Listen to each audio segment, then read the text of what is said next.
Sanibona nonke emakhaya, ngiyabingelela udokotela uMnguni umelaphi wendabuko. Namhlanje ikhona ihleli nani bafowethu, ngizokhuluma udaba olukhulu oluthinta uphinde emuva.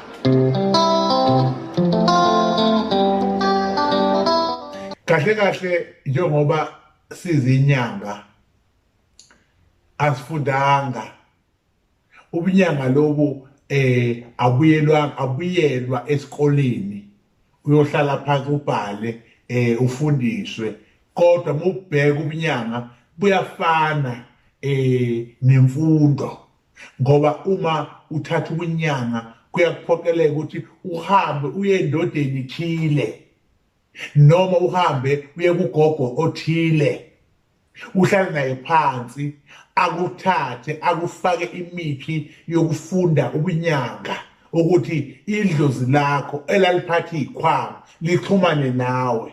Emva kalokho bese ngena emakhambeni ufunda amakhambi amagama, kodwa futhi masuwabheka amagama ahambisanayo namagama esiwakhulumayo, nezihlahla lezo ziyahambisana futhi namagama esiwakhulumayo. Mangithi nje uphinde emuva, njengoba namhlanje ngikhuluma ngophinde emuva, mangithi nje phinde emuva usuyazi wena ukuthi kumele ujike ubuyele kuphi emuva. So-ke kunesihlahla kuthiwa uphinda emuva.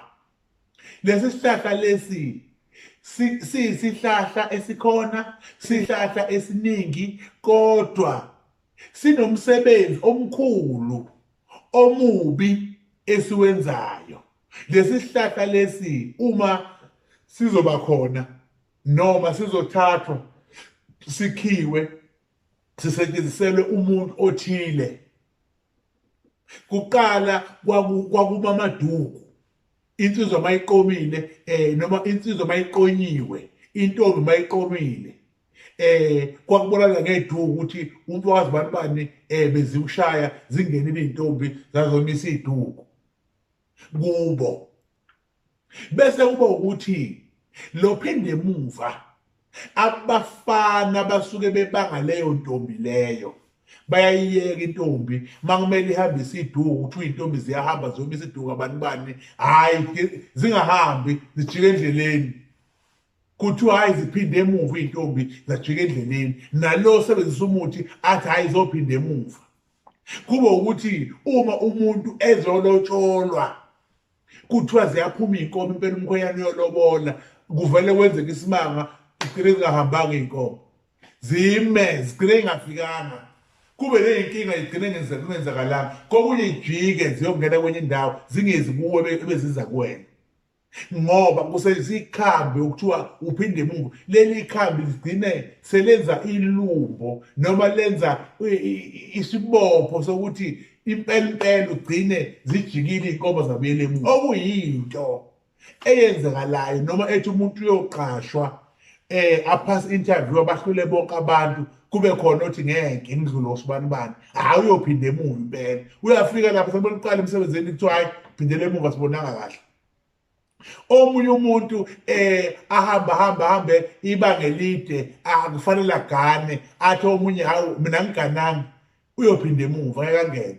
Nangampela nele ngangena ekhaya kusuka impi, thatha imithwalo umuntu abuyele emuva, ngoba kunaleli khubalo kuthiwa uphinde emuva. Abantu abaningi abalwayo makuthiwa kuliwe empini impela kuthiwa hhayi kuzongena iyangena impi, kusenzela uphinde emuva, bejike bebuyele emuva impela bengawubonanga umuzi, bejike bebuyele emuva impela bengabulalanga. Leli khubalo lenza lokho. Umuntu uyasukuma ngemizamo yakhe, asebenze aye kuhamba ngenyawo, aye kulala endlini engakhiwanga ngey'tini noma ngama-blocks, alala endlini elakhiwe ngey'tini, alala endaweni e-right.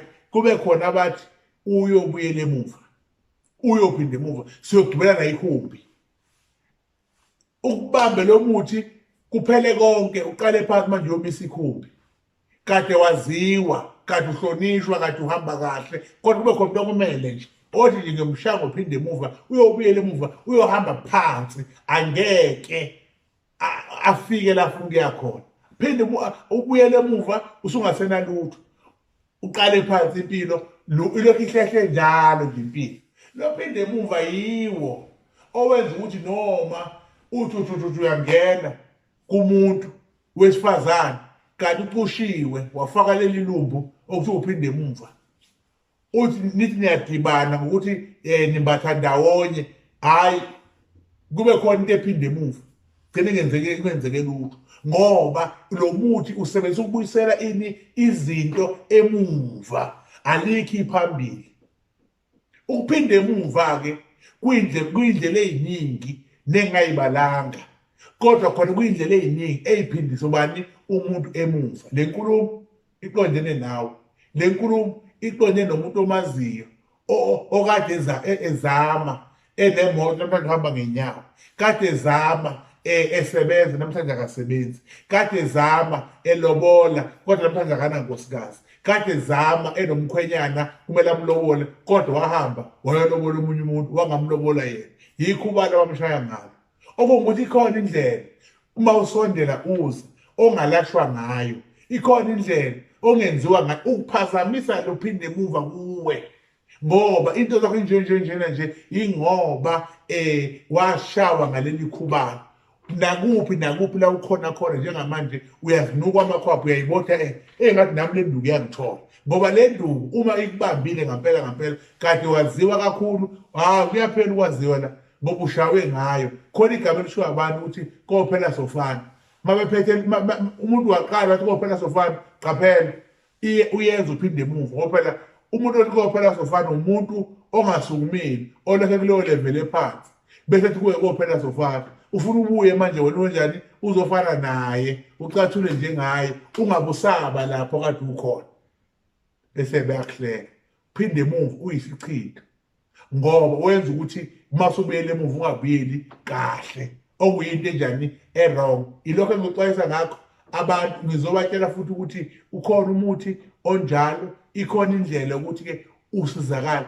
Iva likhishwa ngelinye iva, ziyalelapha inyanga, ziyazama inyanga ukuthi usizakale, kodwa usizakali wena. Kulokhu kunjalo ney'nkomo ezahamba zolobola umuntu kumele zize kuwe, kulokhu kwaba kanjalo. Umsebenzi kade usebenza usesikhundleni wehliswa, awukazi ubuyele endaweni yakho, kulokhu kwaba njalo ngoba ziwuqhatha mhlambe kusale lokho.